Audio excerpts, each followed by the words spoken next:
Episode 30। 2 दिनों के बाद जब एएसआई कामरान ने शौकत हुसैन और उसके नौजवान बेटे आसिफ को दोबारा जमशेद की खिदमत में पेश किया तो उन बाप बेटे की हालत खासी अबतर हो रही थी। दोनों का लिबास मैला हो चुका था, बाल बिखरे हुए थे और नींद ना पूरी होने की वजह से आंखों के गिर्द स्याह हल्के पड़ चुके थे। आसिफ से ज्यादा बुरी हालत शौकत हुसैन की थी। जमशेद चंद लम्हे तक दोनों का नाकिदाना अंदाज में जायजा लेता रहा, फिर कामरान की तरफ रुख मोड़ते हुए बोला, कुछ बताया इन्होंने? आप सवाल तो करके देखे सर, अभी क्रिकेट कमेंट्री शुरू हो जाएगी। मैंने दोनों बाप बेटे को मखसूस डोज देकर चार्ज कर दिया है। कोई सिफारिश वगैरह आई थी इनके लिए? जी सर, इनके मोहल्ले का एक सियासतदान आया था, बल्दियाती इलेक्शन लड़ता रहता है, नाम अजीम खान है, पर मैंने उसे टरखा दिया, मुलाकात ही नहीं करने दी। आज शायद फिर आएगा, आपसे मिलने का ख्वाहिशमंद था। ओके, आएगा तो मैं देख लूंगा। इतना कहकर वो शौकत हुसैन और उसके बेटे की तरफ मुतवज्जो हो गया। क्यों शौकत मियाँ, क्या कहते हो? सफिया रहमान के बाप के साथ क्या हुआ था? कैसे मरा था वो? जमशेद का सवाल सुनकर वो चंद लम्हे खला में घूरता रहा, फिर भर्राई आवाज में बोला, मैं ही उसका कातिल हूँ साहब। वो तो बहुत ही अच्छा और नेक इंसान था, छोटा था मुझसे, मगर मेरा बहुत ख्याल रखता था। मेरी जरा सी तकलीफ पर वो तड़प उठता था। मेरे लिए उसने क्या कुछ नहीं किया, मगर मगर मैं एक आवारा और बदचलन औरत के बहकावे में आकर बहुत बड़ा गुनाह कर बैठा। मुझे फांसी चढ़ा दो साहब, मुझे फांसी चढ़ा दो। एकदम उसने रोना शुरू कर दिया। जमशेद गौर से उसके तासुरात नोट कर रहा था। अपनी पेशावराना जिंदगी में बार बार उसका साबका चालाक और अय्यार मुजरिमों से पड़ता रहता था, जो चाले चलकर कानून की आंखों में धूल झोंकने की भरपूर कोशिशें करते रहते थे। कानून की हमदर्दियां हासिल करने के लिए मन घड़त कहानियां सुनाना शुरू कर देते थे। मगर आज कोशिश के बावजूद उसे शौकत हुसैन के चेहरे और आंखों में कोई मकरो फरेब नजर नहीं आ रहा था। शायद उसका सोया हुआ जमीर जाग उठा था, या फिर ये एएसआई कामरान की कोशिशों का नतीजा था कि शौकत हुसैन इकबाल जुर्म के लिए तैयार नजर आता था। शौकत हुसैन, बैठ जाओ, मैं तुमसे पूरी कहानी सुनना चाहता हूँ। नहीं साहब, मुझे बैठने का कोई हक हासिल नहीं है। आप मेरा बयान कलमबंद करवाएं। इसका भी बंदोबस्त हो जाएगा, तुम बैठो तो सही। जमशेद ने खाली कुर्सी की तरफ इशारा किया और फिर कामरान को भी मखसूस इशारा कर दिया। जब शौकत हुसैन बैठ गया तो कामरान ने टेबल की दराज से एक छोटा सा कैसेट रिकॉर्डर निकालकर कुर्सी खींची और शौकत हुसैन के पहलू में बैठ गया। हाँ शौकत हुसैन, अब सुनाओ, तुम्हारा बयान रिकॉर्ड करने का बंदोबस्त भी हो गया है। साहब, मेरी कहानी बहुत लंबी है, आपका कीमती वक्त ज़ाया हो जाएगा। सिर्फ मेरा एतराफ़ जुर्म सुन लें और तुम मेरे वक्त की फिक्र मत करो। तुम शुरू से लेकर आखिर तक मुझे पूरी दास्तान सुना दो। हो सकता है तुमसे ज़्यादा कसूरवार कोई और निकले। इस सूरत में मैं तुम्हें बचाने की कोशिश करूंगा। कोई और कसूरवार क्यों निकलेगा साहब? मुजरिम जब आपके सामने खुद अपने जुर्म का एतराफ़ कर रहा है तो? चुप रहो हरामजादे।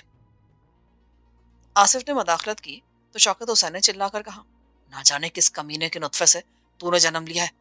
एक तवाइफ के गुनाह को मैं बरसों से बर्दाश्त कर रहा हूँ। शौकत हुसैन के इस इंकशाफ ने उन सबको लम्हे भर के लिए मुतहैयर कर दिया। सबसे काबिल रहम हालत आसिफ की थी। वो बाप की तरफ नाकाबिल यकीन निगाहों से देख रहा था। उसके लिए ये खबर किसी धमाके से कम ना थी कि वो किसी की नाजायज औलाद है। वो चंद लम्हे तक बाप को नाकाबिल यकीन निगाहों से देखता रहा, फिर संभलने की नाकाम कोशिश करते हुए बोला, साहब, आप इसकी बात का कतई एतबार ना करें। ये अपनी जान बचाने के लिए कोई चाल चल रहा है। मैं इसे अच्छी तरह जानता हूँ, यही मेरा बाप है। ये इतना गिर जाएगा, ये तो मैंने कभी सोचा ना था।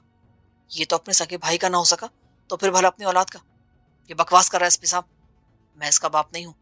मेरे पास नाकाबिल तरदीद सबूत है सच्चाई के। ये ये किसी की नाजायज औलाद है। इसकी माँ बुड्ढे, भौंको मत कुत्ते की तरह।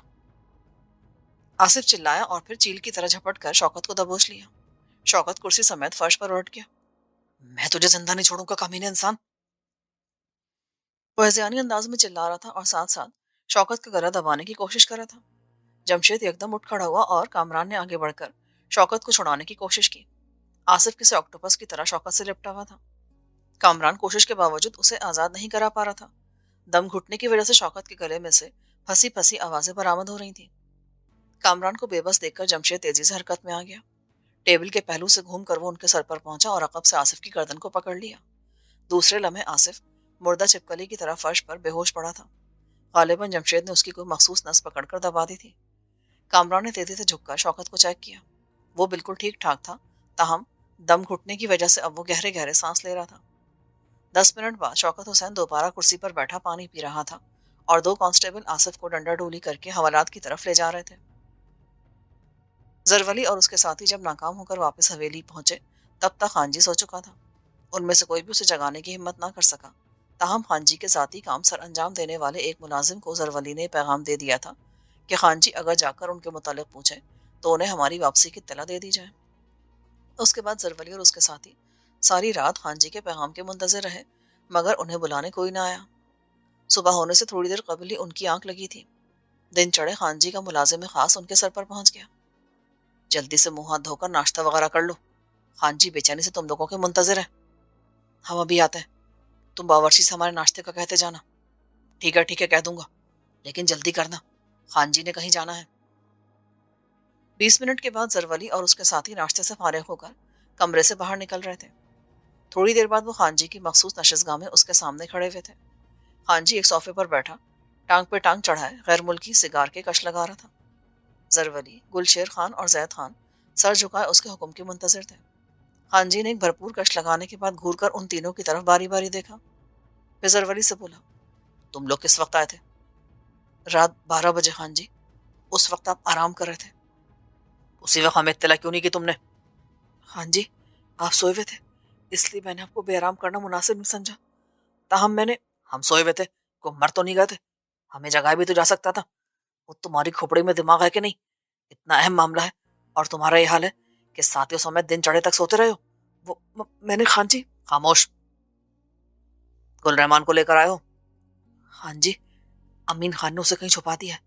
उसके हुजरे की तलाशी अच्छी तरह ली गई थी, मगर जब हमने उसकी हवेली की तलाशी लेने की बात की तो अमीन खान मरने मारने में तुल गया था जी। पूरी बात बताओ। जी खान जी, मैं बताता हूँ। इतना कहकर जरवली ने पूरी सरगुज़श्त बिला कमोकास्त खान जी के गोश गुजार कर दी। तुम सब कुत्ते के बच्चे हो।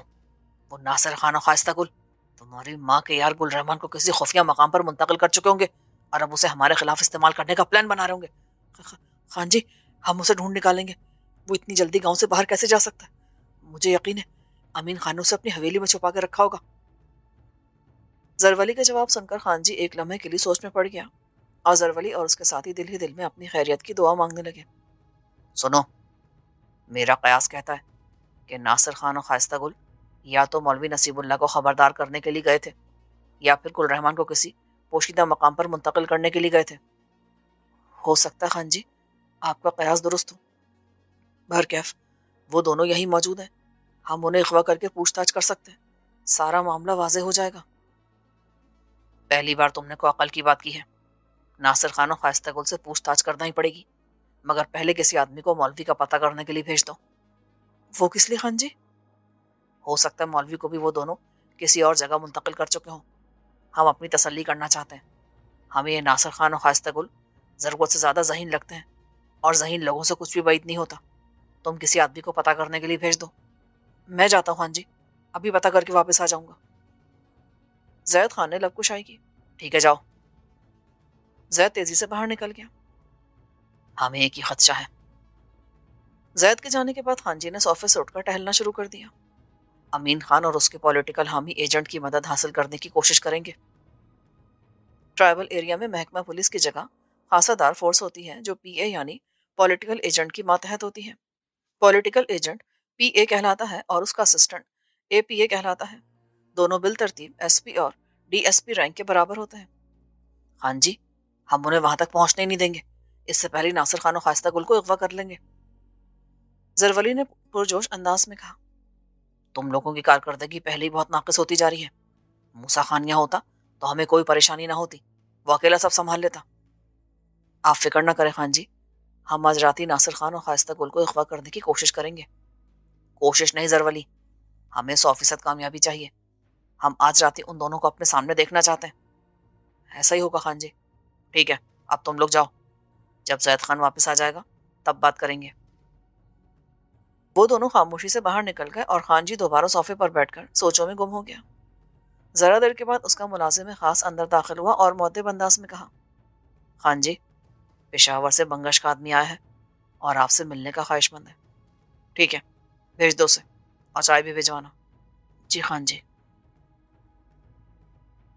جب شوکت کی حالت اچھی طرح سنبھل گئی تو اس کے سامنے دوبارہ کیسٹ ریکارڈر رکھ دیا گیا اور جمشید نے اسے ساری سرگزشت سنانے کے لیے کہہ دیا۔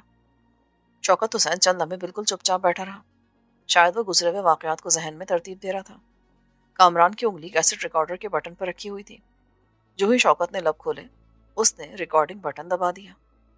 صاحب جی، ہم دو ہی بھائی تھے، میں بڑا اور رحمان مجھ سے چھوٹا تھا، بہن کوئی نہیں تھی۔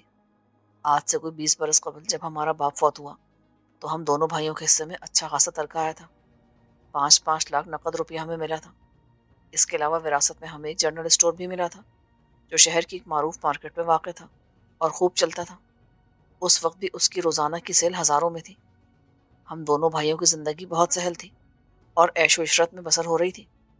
رحمان بہت محنتی اور ایماندار شخص تھا، جنرل اسٹور پر بھی وہی بیٹھتا تھا، جبکہ میں بڑا ہونے کے ناطے آزاد تھا، اس لیے سارا دن آوارہ گردی کرتا رہتا تھا اور نکمے نکھٹو قسم کے دوستوں کے ساتھ رات دن گھومتا رہتا تھا۔ جنرل اسٹور سے حاصل ہونے والی آمدنی کا حصہ میری آوارہ گردی اور عیاشی کی نظر ہو جاتا تھا، تاہم میرے حصے کا 5 لاکھ روپیہ بدستور ہم دونوں بھائیوں کے مشترکہ اکاؤنٹ میں پڑا ہوا تھا۔ یہ 10 لاکھ روپیہ ہم بھائیوں نے اپنی اپنی شادی کے اخراجات کے لیے رکھا ہوا تھا، کیونکہ ہم دونوں غیر شادی شدہ تھے۔ گھریلو کام کاج کے لیے ہم نے ایک خاتون ملازمہ رکھی ہوئی تھی جو بڑی سگھڑ اور سلیقہ مند تھی اور ہم بھائیوں کا ہر کام بروقت کر دیا کرتی تھی۔ استری شدہ کپڑے، پالش کیے ہوئے جوتے، ناشتہ اور لنچ ڈنر وغیرہ غرض سبھی کچھ ٹائم پر ہمیں میسر ہو جاتا تھا۔ ہم ہر طرح سے خوشحال اور آسودہ زندگی گزار رہے تھے، کوئی پریشانی تھی نہ کوئی فکر و فاقہ۔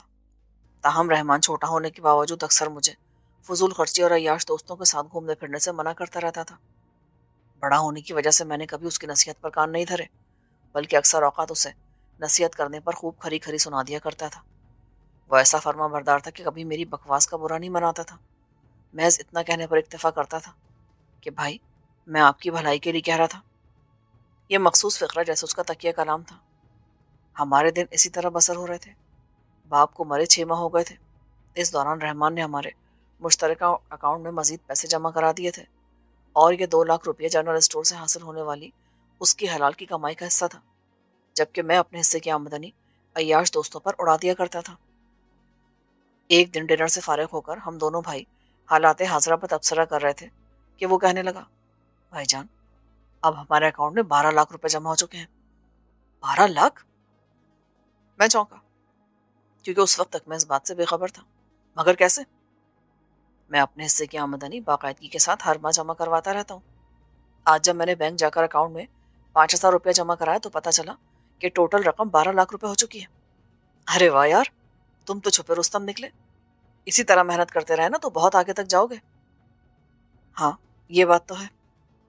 بھائی جان اگر آپ نے بھی اپنی آمدنی باقاعدگی کے ساتھ اکاؤنٹ میں جمع کرائی ہوتی نا تو آج 12 کے بجائے ہمارے اکاؤنٹ میں 14 لاکھ کی رقم ہوتی۔ تم کراتے رہتے ہو نا، پھر میری کیا ضرورت ہے؟ اکاؤنٹ تو ہم دونوں کا مشترکہ ہی ہے۔ وہ تو ٹھیک ہے بھائی جان، مگر یہ بھی تو سوچو کہ ایک ایک ہوتا ہے اور دو 11۔ اگر آپ اپنی موجودہ روش ترک کر دیں تو کچھ عرصے کے بعد ہم دونوں ایک چھوٹی موٹی فیکٹری کے مالک ہوں گے۔ اس مقصد کے لیے میں نے شہر کے معزز علاقے میں ایک پلاٹ بھی دیکھ رکھا ہے۔ ہو سکتا ہے آج کل میں پلاٹ کے مالک اور میرے درمیان سودا بھی طے پا جائے۔ احمقانہ باتیں مت کرو، ہمارے پاس اللہ کا دیا سب کچھ ہے۔ یہ کارخانے فیکٹریاں ہم جیسے لوگوں کے بس کا روگ نہیں ہے۔ جمع پونجی گنوا بیٹھو گے۔ کیوں گنوا بیٹھیں گے؟ کیا کارخانے داروں کے 4 ہاتھ ہوتے ہیں یا انہیں سرخاب کے پر لگے ہوتے ہیں؟ وہ بھی ہماری طرح کے انسانی ہوتے ہیں اور اسی دنیا کے رہنے والے ہوتے ہیں، کسی سیارے سے زمین پر نہیں آتے۔ ارے بے وقوف، ان کی بیک مضبوط ہوتی ہے۔ وہ لوگ جدی پشتی جاگیردار ہوتے ہیں، ان کی زمینوں کی آمدنی ہی لاکھوں میں ہوتی ہے۔ ہماری طرح ان کے پاس صرف ایک جنرل اسٹور اور گھر نہیں ہوتا، سمجھے تم؟ میں آپ کی رائے سے اتفاق نہیں کرتا۔ ہمارا ان پڑھ باپ اگر ایک جنرل اسٹور کا مالک بن سکتا ہے، لاکھوں کما سکتا ہے، تو ہم پڑھے لکھے ہو کر فیکٹری کے مالک کیوں نہیں بن سکتے؟ پلیز بھائی جان کچھ عرصے کے لیے آپ اپنے معمولات ترک کر دیں، میں آپ سے التجا کرتا ہوں۔ مجھے فیکٹری لگانے کا بہت شوق۔ بکواس مت کرو، تم مجھے سکھاؤ گے اپنے بڑے بھائی کو؟ کیا تم مجھ سے زیادہ عقل مند ہو یا پھر مجھ سے زیادہ تعلیم یافتہ ہو؟ بولو، جواب دو۔ میں آپ کو سکھا نہیں رہا ہوں بلکہ مشورہ دے رہا ہوں کہ مجھے تمہارے مشورے کی قطعی ضرورت نہیں ہے۔ تم نے 2 لاکھ کیا جمع کروا دیا، تم تو میرے باپ ہی بن گئے۔ پلیز بھائی جان ایسا تو نہ کہیں، آپ میرے لیے باپ برابر ہیں۔ मैं भला ऐसा कैसे सोच सकता हूँ? तुम सोच चुके हो, तुम्हारा रवैया बता रहा है। बस अब मैं तुम्हारे साथ मजीद नहीं चल सकता। हम कल ही अपना अपना अकाउंट अलग कर लेंगे। फिर चाहे तुम फैक्ट्री लगाओ और मौज उड़ाओ, मुझे इससे कोई सरोकार नहीं होगा। रह गया घर और जनरल स्टोर, तो वो बाद में तकसीम कर लेंगे। मेरा जवाब सुनकर वो चंद लम्हों के लिए तो सख्ते में आ गया। उससे कुछ बोला नहीं जा रहा था। ताहम चंद लम्हों के बाद जब वो बोला तो उसकी आवाज़ भर आई हुई थी। भाईजान, आपने मुझे बहुत गलत समझा। मुझे आपसे ऐसी उम्मीद नहीं थी। मैंने जो कुछ भी कहा है आपके भले के लिए कहा है। मेरे दिल में अगर कोई खोट होता या किसी भी किस्म का लालच होता तो मैं कभी का बंटवारा कर चुका होता। तुम्हारे दिल में किसी किस्म का लालच है या नहीं, मुझे इससे कोई सरोकार नहीं है। हमें तो एक न एक दिन अलग होना ही है। जितनी जल्दी हम ये काम करेंगे उतना ही हमारे हक में अच्छा होगा। बाद में जब हमारी शादियां होंगी तो ये झगड़े बढ़ जाएंगे। इसलिए मैं चाहता हूँ कि बंटवारे वाला काम अभी हो जाए, ताकि बाद में हम दोनों में से किसी को भी परेशानी का सामना ना करना पड़े। हम बेशक सगे भाई सही, मगर हमारी बीवियां आपस में बहनें तो नहीं होंगी ना। मैंने कहा और खामोश हो गया। शायद उसके पास भी बोलने के लिए कुछ नहीं रहा था।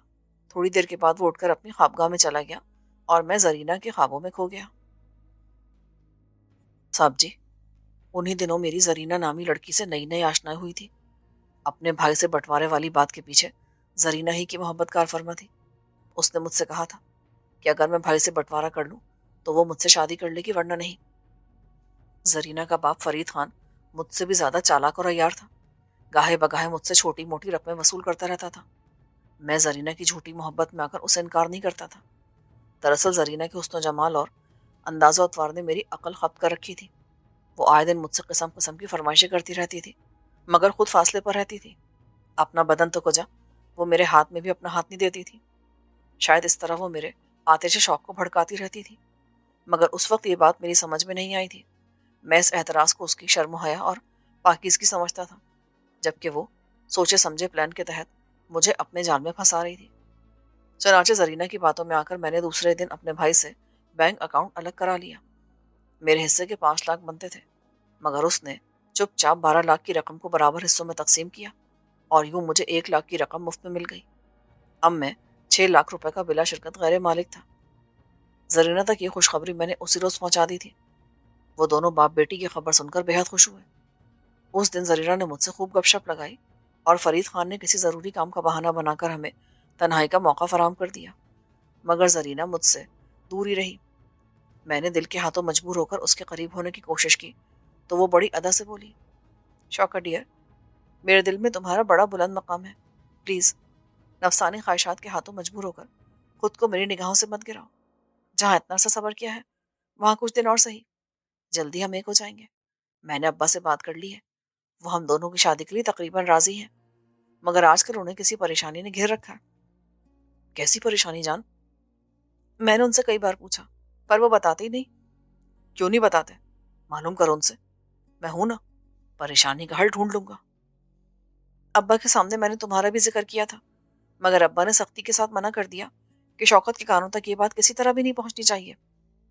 तो इसका मतलब है कि तुम लोग मुझे खैर समझते हो? नहीं नहीं, तुम गलत सोच रहे हो। ऐसी कोई बात नहीं है। अब्बा तो तुम्हें अपना बेटा समझते हैं।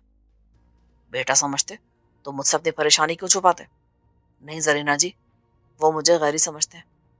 अच्छा अच्छा, अब मुंह तो मत बिसरो ना। मैं अब्बा से बात करके तुम्हें बता दूंगी, लेकिन जल्दी, कहीं अपनी परेशानी में वो हमारी शादी ही लेट ना कर दे। मैं अब तुम्हारे बगैर नहीं रह सकता। हम्म, नदीदे कहीं के, जरा सा भी सब्र नहीं कर सकते। उसके बाद जरीना ने मुझे चाय वगैरह पिलाकर रुखसत कर दिया। ताहम रुखसत करने से पहले उसने मुझे दोबारा मिलने का वक्त दे दिया था, जो कि 2 दिन बाद का था। ठीक 2 दिन के बाद वादे के मुताबिक मैं जरीना के घर की तरफ रवाना हो गया। वो बाप बेटी 2 कमरों के एक छोटे से फ्लैट में रहते थे। आधे घंटे बाद मैं फ्लैट के बैरूनी दरवाजे के सामने खड़ा था, मगर उस रोज खिलाफ तवक्को फ्लैट का बैरूनी दरवाजा चौपट खुला था। ये बात मेरे लिए हैरान कुन थी, बल्कि परेशान कुन, क्योंकि ऐसा इत्तेफाक पहले कभी नहीं हुआ था। मैं धड़कते दिल के साथ अंदर दाखिल हुआ और दबे पांव चलता हुआ एक कमरे के सामने पहुंच गया। कमरे का दरवाजा नीम बा था और अंदर से 2 अफराद के झगड़ने की आवाजें आ रही थी। दोनों आवाजें मर्दाना थी। फरीद खान के साथ कोई पठान झगड़ रहा था। मैं अंदर जाने के बजाय वहीं दरवाजे पर रुक गया। फरीद खान, हमको अहमक बनाने की कोशिश मत करो। हमने तुम्हारा बहुत एतबार किया, बस ابھی ہمارا رقم پورا کرو آج، ورنہ ادھر سے نہیں جائے گا۔ دیکھو خان صاحب، میں تمہاری منت کرتا ہوں کہ مجھے تھوڑی سی مہلت اور دے دو، میں تمہاری پائی پائی ادا کر دوں گا۔ صرف اتنی مہلت دے دو کہ میں اپنی بیٹی کے فرض سے سبکدوش ہو جاؤں، پھر تمہارا قرض چکانے کے لیے میں اپنا فلیٹ تک بیچ دوں گا۔ خان صاحب، اس کا بڑھانے کو تم فلیٹ بولتا ہے؟ اس کو کون خانہ خراب کا بچی خریدے گا؟ دیکھو، ہم کو پاگل مت بناؤ، ہمارا نام دلبر خان کابلی ہے، نکالو ہمارا پیسہ ورنہ ہم تم کو وہاں چھوڑے گا نہیں۔ میں تمہیں شخصی ضمانت دینے کے لیے تیار ہوں خان، وہ تمہیں لکھ کر ضمانت دے گا، اور وہ بھی تمہاری طرح کو خانہ خراب ہوگا، ہم بعد میں کدھر ڈھونڈتا پھرے گا اس کو۔ تو ایسی صورتحال میں اس مسئلے کا کیا حل ہو سکتا ہے؟ اس وقت تو میرے پاس پھوٹی کوڑی تک نہیں ہے، اور معاملہ 3 لاکھ روپے کا ہے۔ تم اپنی بیٹی کی شادی کس کے ساتھ بنا رہا ہے؟ میرا بھتیجا ہے، شوکت حسین۔ فرید خان نے جواب دیا اور میرے بدن میں پھلجھڑیاں سی چھوٹنے لگی۔ تو اس خانہ خراب سے ادار مانگو، ہمارا ملک میں تو شادی بنانے والا جوان 4 4 لاکھ روپیہ دلہن کے باپ کو دیتا ہے، اس کے پاس اتنی رقم کہاں ہوگی؟ اور ویسے بھی ہمارے ہاں لوگ دامادوں کو دیتے ہیں، ان سے لیتے نہیں ہیں۔ یہاں دامادوں سے کچھ مانگنا حد تک تصور کیا جاتا ہے، اور تم کو مانگنا پڑے گا ورنہ ہم کچھ اور سوچے گا۔ کیا کیا تم خون خرابہ؟ نہیں نہیں، ہم کو پاگل توڑی جو ایسا کرے گا۔ تو پھر کیا سوچا تم نے؟ دیکھ فرید خانہ، لالا، ہم تم سے ایک بات بولتا ہے، اگر تم کو پسند آوے تو ٹھیک ہے، ورنہ ہمارے کو صاف صاف بول دینا، ہمارا تمہارے پہ کوئی زور نہیں ہے۔ بولو کیا بات ہے؟ تم اپنا بیٹی کا شادی ہم سے بنا دو، اس کے بدلے ہم تم کو 3 لاکھ کا رقم معاف کر دے گا اور 1 لاکھ ابھی نقد دے گا۔ بولو کیا بولتا ہے؟ دلبر خان کی مکرو آواز پگھلے ہوئے شیشے کی طرح میرے کانوں میں اتر گئی۔ میں غصے سے کھولتا ہوا آگے بڑھا اور نیما دروازے کو ٹھوکر لگا کر کمرے کے اندر داخل ہو گیا۔ اس وقت میرے دماغ میں آندھیاں سی چل رہی تھی اور سر پر خون سوار تھا۔ میری اچانک آمد سے وہ دونوں بوکھلا اٹھے۔ میں چند لمحے اس سودخور پٹھان کو ڈھونڈتا رہا جو بڑے آرام سے ایک کرسی پر پھیل کر بیٹھا تھا۔ وہ لہیم شہیم پٹھان تھا اور میں خالی ہاتھ تھا۔ مجھے کمرے میں کوئی ایسی چیز بھی نظر نہیں آ رہی تھی جو اس خبیث کے سر کو پھاڑ سکتی۔ تم اور اس وقت کیا گھر سے آ رہے ہو؟ انکل، اس سودخور کو یہاں سے باہر نکال دو ورنہ میں اس کا خون کر دوں گا۔ اس نے میری زرینہ کا نام لینے کی ہمت کیسے کی؟ ہم کو خیرات مانگنے نہیں ہے بابو صاحب، اپنا قرضہ مانگنا ہے۔ تم نکلتے ہو یہاں سے، میں بلاؤں پولیس کو؟ سیدھا جیل جاؤ گے تم۔ اوے ترم خان کا بچہ، اس نے جھٹکے سے اٹھتے ہوئے کہا اور پھرتی سے واسکٹ کی اندرونی جیب سے ایک خوفناک ریوالور نکال لیا۔ ہم کو پولیس کا دھمکی دیتا ہے؟ دلبر خان کو؟ خبیث کا بچہ، مرغی کے چوزے جتنا آدمی ہے تم، ایک تپڑ مارا نا تو دیوار پر جا کر چپک جائے گا، بھاگ جائے ادھر سے۔ دلبر خان، یہ دھمکیاں کسی اور کو دینا، میں ان کھلونوں سے نہیں ڈرتا، میرے تعلقات پولیس کے اعلیٰ عہدیداروں سے ہیں، کوئی بھی غلط حرکت کرنے سے پہلے 100 مرتبہ سوچنا، یہ نہ ہو کہ ساری عمر جیل میں گزارنی پڑے۔ وہ ہم پولیس سے نہیں ڈرتا، یا تو ہم کو ہمارا پیسہ دو ابھی، نہیں تو ہم اس کا بیٹی سے زبردستی شادی بنائے گا۔ بکواس مت کرو سودخور کی اولاد، میں نے آستینے چڑھاتے ہوئے کہا۔ ادھر ہی رک جا، نہیں تو تیرے کو الٹا پڑے گا، میں اڑا دوں گا تیرے کو۔ تو اڑا دو، زرینہ کی خاطر جان میں چلی جائے تو کوئی غم نہیں ہے۔ نہیں نہیں شوکت بیٹے، خدا کے لیے رک جا۔ فرید خان چلاتا ہوا ہم دونوں کے درمیان آ گیا اور بازو پھیلا کر بولا، تم میری بیٹی کے ہونے والے شوہر ہو، میں اپنی آنکھوں کے سامنے اس کے سہاگ کو اجڑنے نہیں دوں گا، میں یہ فلیٹ بیچ کر اس کا سارا قرضہ اتار دوں گا، لیکن تمہیں مرنے نہیں دوں گا۔ یہ پٹھان لوگ انسانی جانوں سے کھیلنا تو مشغلہ سمجھتے ہیں۔ ابا ٹھیک کہتے ہیں۔ اچانک بکری دروازے سے زرینہ اندر داخل ہوتے ہوئے بولی، ہم کسی کرائے کے مکان میں رہ لیں گے، مکان نہ ملا تو کسی فٹ پاتھ پر ڈیرا ڈال لیں گے، مگر سود خود کا قرضہ آج ہی چکتا کر دیں گے۔ صورتحال ایک دم جذباتی ہو گئی تھی۔ دونوں باپ بیٹی میرے آگے ہاتھ جوڑ رہے تھے، منت سماجت کر رہے تھے۔ زرینہ کی خوبصورت آنکھوں میں آنسو تیر رہے تھے جنہیں دیکھ کر میرے اندر بھڑکنے والی آگ سرد ہو گئی تھی، اور اب میں دوسرے پہلو پر سوچ رہا تھا۔ میرے بینک اکاؤنٹ میں پورے 6 لاکھ پڑے تھے، میں بآسانی دلبر خان کا قرض اتار سکتا تھا۔ غصہ ٹھنڈا ہوتے میں کرسی پر بیٹھا۔ دلبر خان بھی ریوالور واسکٹ کی جیب میں ڈال کر بیٹھ گیا تھا اور اب ہوسناک نظروں سے زرینہ کو گھور رہا تھا۔ اس سے پہلے کہ دوبارہ میرا دماغ گھومتا، میں نے زرینہ کو اندر بھیجا اور دلبر خان کی طرف رخ موڑتے ہوئے کہا، کتنی رقم ہے تمہاری سود سمیت بتاؤ؟ 3 لاکھ بنتی ہے۔ ٹھیک ہے، یہ رقم تمہیں آج ہی مل جائے گی، لیکن وصولی کی رسید لکھ کر دینا پڑے گی۔ ہم پکا کاغذ پر لکھ کر دے گا، ہمارا رقم لاؤ ابھی کے ابھی، ہم انگوش لگا دے گا۔ اس کے بعد میں نے اسی روز بینک سے 3 لاکھ روپے کی رقم نکلوائی اور دلبر خان سے اسٹامپ پیپر پر اقرار نامہ لکھوا کر رقم اس کے حوالے کر دی۔ میرے اس عمل سے فرید خان کو بہت خوشی ہوئی اور اس نے چند روز کے اندر اندر میری اور زرینہ کی باقاعدہ منگنی کر دی۔ 1 ماہ کے بعد ہماری شادی ہو گئی۔ شادی پر میں نے دل کھول کر خرچ کیا، چنانچہ بینک میں میرے نام پر پھوٹی کوڑی بھی نہیں رہی تھی، مگر میں پھر بھی زرینہ کی قربت میں بہت خوش و خرم تھا۔ جنرل اسٹور سے مجھے ہر ماہ اتنی آمدنی حاصل ہو جاتی تھی کہ گھر کا خرچہ بآسانی چل جاتا تھا۔ رحمان سے میری بات چیت اب مکمل بند تھی۔ ہم نے گھر کو بھی 2 حصوں میں تقسیم کر لیا تھا، تاہم جنرل اسٹور ابھی تک ہم دونوں کی مشترکہ ملکیت چلا آ رہا تھا۔ شادی کے بعد چند ماہ نہایت ہی پرمسرت گزرے۔ اس کے بعد زرینہ نے اپنا رنگ دکھانا شروع کر دیا۔ وہ نہایت ہی فضول خرچ اور نمود و نمائش کی دلدادہ عورت تھی، اور میں بھی اس کے ناز و انداز کا دیوانہ ہو کر اس کے احکامات کی بجا آوری میں لگ گیا۔ ہماری شادی کے 7ویں ماہ آصف پیدا ہو گیا۔ میں نے ڈھکے چھپے الفاظ میں شک کا اظہار کیا تو زرینہ اور اس کے باپ فرید خان نے مجھے ایک کہہ کر مطمئن کر دیا کہ بعض اوقات بچہ 7 ماہ میں بھی پیدا ہو جاتا ہے۔ اس دوران رحمان نے بھی ایک شریف اور غریب خاندان کی لڑکی سے شادی کر لی تھی، تاہم دونوں خاندانوں کے درمیان بول چال بند تھی۔ رحمان نے مجھے کئی بار منانے کی کوشش کی، مگر زرینہ کی باتوں میں آ کر میں اسے دھتکارتا رہا۔ دراصل میں رحمان کی موت تک اپنی بیوی زرینہ کی عیاریوں اور بے وفائی سے آگاہ نہ ہو سکا۔ شوکت حسین تھک کر خاموش ہو گیا تو کامران نے ہاتھ بڑھا کر کیسٹ ریکارڈر آف کر دیا۔ جمشید بولا، تمہارا بیان کافی لمبا ہوتا جا رہا ہے، اسے مختصر کر کے اصل واقعات بیان کرو۔ بہت بہتر جناب۔ اچانک فون کی گھنٹی بجی۔ جمشید نے ریسیور اٹھایا۔ Hello, S P Jamshed Khan. میں تمہاری ماں بول رہی ہوں بیٹے۔ ہاں ماں بولو، میں سن رہا ہوں، کیا بات ہے؟ ابھی تھوڑی دیر پہلے ایک آدمی آیا تھا اور ایک سربا مہر پارسل دے کر گیا ہے، یہ تمہارے نام۔ اماں، وہ پارسل مت کھولنا پلیز۔ جمشید کھڑا ہو گیا لیکن لائن اچانک کٹ گئی۔ پریشانی کے عالم اس نے جلدی جلدی گھر کا نمبر ڈائل کیا مگر بیل نہیں جا رہی تھی۔ کیا بات ہے سر؟ کیا ہوا؟